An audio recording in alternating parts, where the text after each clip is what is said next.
Il y a une séquence qui s'appelle La semaine vue par, et cette semaine, c'est Stéphane qui s'y colle. La semaine vue par. Donc la semaine vue par Stéphane Bern. Alors à part les 7 d'or, vous vouliez parler des 7 d'or, c'est pour ça qu'on a invité Patrick, on est ravis qu'il soit là. Vous avez envie de parler de quoi, Stéphane? Je suis obligé d'être fidèle quand même à mon image de marque, qui est de parler des têtes de côté couronnées. un peu Parce que c'est vrai que depuis Vipère. que je suis sur France Inter et on s'y retrouve, c'est vrai que je ne parle plus des têtes couronnées, parce que c'est vrai que je me suis France Interisé, donc un peu radicalisé aussi. Vous voulez dire, vous êtes devenu un peu un télo? Non, oh non, j'aurais du mal, Marco. Et alors? Donc, en fait, j'avais envie de parler de Stéphanie Monaco quand même, parce qu'elle rechante. Tu sais qu'elle fait un remix d'Ouragan. Le retour. Le retour. Je vais me barrer. Non, ça dure que 3 minutes, Mais on, la a pas dit- chanson. on va pas passer un extrait de la chanson. On va pas passer un extrait, si? Non, je crois pas. Non, bon. Non, je crois Et pas. alors, ça donc, vous inspire quoi, le retour de Non, je me Stéphanie dis, Monaco? c'est pour répondre à ceux qui pensent. J'ai vu dans la presse People qu'elle était en train, soi-disant, elle n'avait plus de sous et qu'elle était obligée de chanter parce qu'on lui avait sucré son héritage. Moi, je pense pas. Je pense que simplement, je dois reconnaître que toute princesse qu'elle est, elle chante plutôt bien. Parce que j'ai entendu déjà les extraits du remix et je trouve que c'est vraiment bien dans les Vous mots. aimez Enfin, Si elle rechante la même On lui a- chose, on c'est lui a pas sucré. très compliqué. Non, c'est pas mal. Non.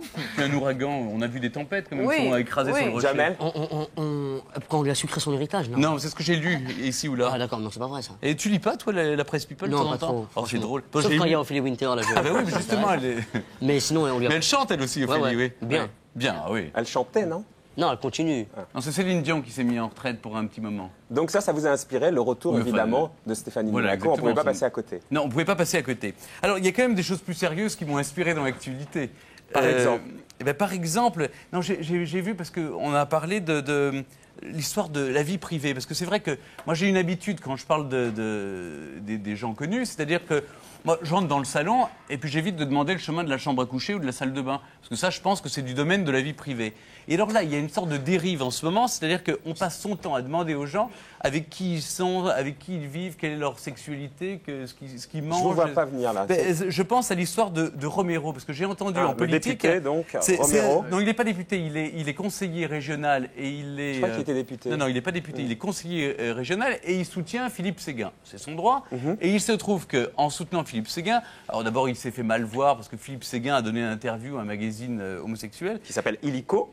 Voilà. Et du coup, il y a un journaliste de cette presse gay qui s'appelle Alain Royer, qui lui a révélé, il a dit, d'ailleurs, Jean-Luc Romero, lui, il est homosexuel. Alors immédiatement, l'autre a attaqué en disant, j'ai le droit au respect de la vie privée.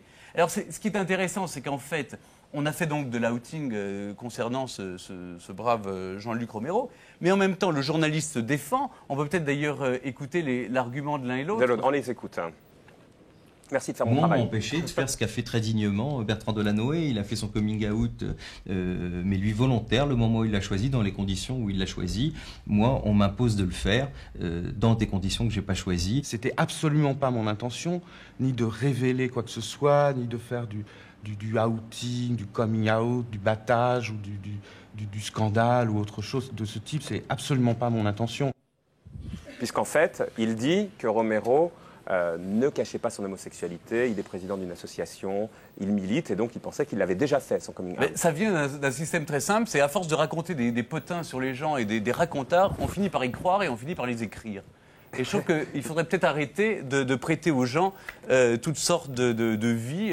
Je crois qu'on ferait bien de se mêler de ses fesses et puis de ne pas regarder celles des autres. Je suis d'accord, moi, franchement. C'est vrai. Pour vous il me occuper de vos semble. fesses, Non, mais Jamel? non, parce que ça a causé du tort à mes amis Eric et Ramsey qui sont homosexuels. Et là, tout de suite, on les harcèle de paparazzi en face de chez eux. Ils peuvent plus vivre leur. Ils vont vous attaquer, leur faites gaffe, idylle. Jamel. Pardon? Ils vont vous attaquer. Non, mais j'ai dit quoi? J'ai juste dit la, quoi? J'ai dit la Non, mais vérité. j'ai vu qu'ils pensent qu'il y a Ophélie Winter chez vous en permanence. Oui, mais ça, c'est. Non, mais dans mon frigo, oui, mais. Mais non, Vous suivez beaucoup l'actualité, Jamel? Oui. Oui. Par contre, on nous livre des journaux, Le Monde, Le Figaro, Libération, Et alors L'Équipe. Et oui, je suis. Vous commencez par L'Équipe. l'équipe. Stéphane. Alors, il y a une chose, j'ai lu dans Libé cette semaine un récit passionnant sur la visite de notre président Ah, de la j'ai eu République. peur. Non, je ne me serais pas permis. sur la visite du président Chirac en Chine. Alors ça m'a intrigué parce que en même temps, le dissident chinois qui s'appelle Harry Wu publie un livre qui s'intitule « Danse pas avec la Chine ».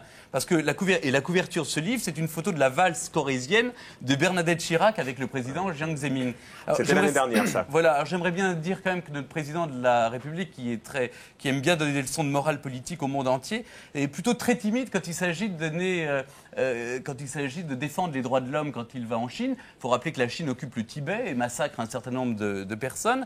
Mais quand les intérêts économiques sont en jeu, c'est vrai que là, il se fait plus timide. D'autant que c'est vrai qu'on commerce moins avec l'Autriche. Mais moi, pour ma part, je préfère valser avec 75% de démocrates autrichiens plutôt que danser avec un dictateur chinois qui, lui, a vraiment du sang sur les mains. C'est personnel. Par ce qu'il dit. Non, Et le dernier argument, il avait un moyen de sortir de Chine, c'est qu'il se trouve que sa belle-mère est décédée quand il était là-bas. C'est une parenthèse, hein, Madame de Courcelles est décédée quand il était en Chine. Moi, ma belle-mère mourrait, je rentrerais quand même. Donc ça serait un moyen fort diplomatique. Il essaye de vendre et de rétablir le commerce avec la Chine. Je crois, derrière cette boutade, il y a simplement une idée que je crois qu'il faut pas savoir mettre... C'est quand c'est le Koweït, on va défendre, et puis quand c'est un autre pays, on attend que ce soit les autres qui fassent le sale boulot. Je trouve que le président ferait bien de temps en temps de... Enfin bon, c'est mon avis personnel. Merci beaucoup, Stéphane. Merci à vous, Stéphane. Il a fini au Quai d'Orsay. Hein. Ouais. Et j'ai simplement... Comment va la reine d'Angleterre? Oh, très bien. Elle était en Chine, elle a mangé de l'ail. Non, pour le reste, j'aimerais simplement dire une chose sur les municipales. Si c'est possible. Oui, sur les municipales. Sur les municipales. Ouais. Parce que tout le monde me pose la question. C'est vrai que je suis conseiller municipal dans le 9e arrondissement de Paris sur une liste de majorité municipale, sans étiquette. C'est-à-dire que je n'ai pas étiquette RPR, UDEV, un peu importe.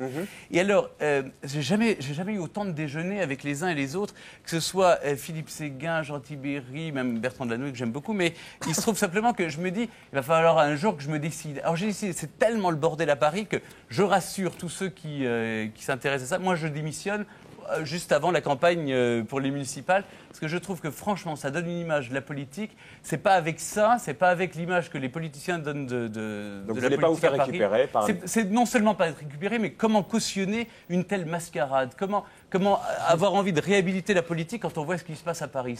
C'est dramatique, c'est pitoyable, et ça fait rire qu'eux. Même, je suis pas sûr que ça les fasse vraiment rire. Enfin, en tout cas, moi, ça me fait pas rire. Mais c'est quand même très important la politique. Très franchement, sans vouloir. Allez. Mais moi, si les mecs de mon quartier pouvaient prendre conscience qu'ils avaient le droit de voter et si ça pouvait, s'il y avait quelqu'un qui pouvait les motiver à aller aux urnes, ça me ferait vraiment kiffer. Donc, je lance pas un appel, mais voter c'est très très important et c'est ce qui à mon avis nous sauverait de plein de choses.